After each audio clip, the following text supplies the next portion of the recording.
അപ്പോൾ അതാ വീണ്ടും ഒരു തമിഴ്നാട് യാത്രയാണ് കേട്ടോ. അപ്പോൾ ഞാൻ 4 കൊല്ലം മുമ്പേ പോയതാണ്.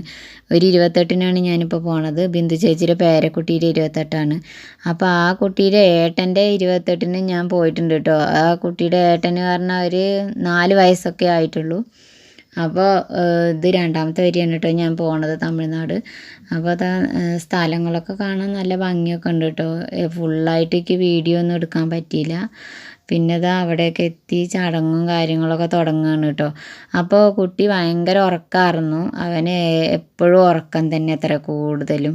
പിന്നെ ആ സമയത്ത് ചരടൊക്കെ കെട്ടേണ്ട നേരത്ത് അവനെ എണീറ്റു കേട്ടോ. എന്നിട്ട് ഇങ്ങനെ നോക്കുന്നുണ്ടായിരുന്നു. നല്ല കുഴപ്പമില്ല കേട്ടോ, കരച്ചിലൊന്നും ഉണ്ടായിരുന്നില്ല.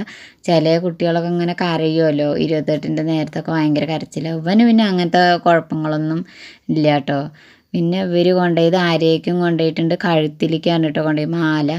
പിന്നെ അതൊക്കെ ഇട്ട് കഴിഞ്ഞ് പിന്നെ അവനിതാ വാശി പിടിക്കാനുള്ള ശ്രമങ്ങളാണ് തോന്നുന്നു. എന്നാലും കുഴപ്പമില്ല കേട്ടോ. ഒക്കെ അങ്ങനെ എല്ലാത് ചെയ്യാനും കണ്ണെഴുതിക്കാനും പൊട്ട് തൊടിക്കാനൊക്കെ കാണിച്ചു കൊടുക്കുന്നുണ്ടായിരുന്നു.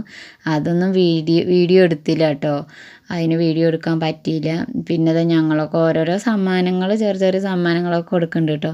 പിന്നെ ഇതാ സദ്യ തുടങ്ങിയിട്ട് ഇതാ കഴിയാനായി. അപ്പോൾ ഞാൻ നന്ദുവിന് അപ്പുറത്ത് ചോറ് കൊടുത്തും കൊണ്ടിരിക്കുകയായിരുന്നു. ഞാൻ വന്നപ്പോഴേക്ക് എല്ലാവരുടെയും സദ്യ കഴിക്കലും ഒക്കെ കഴിഞ്ഞായിരുന്നു കേട്ടോ.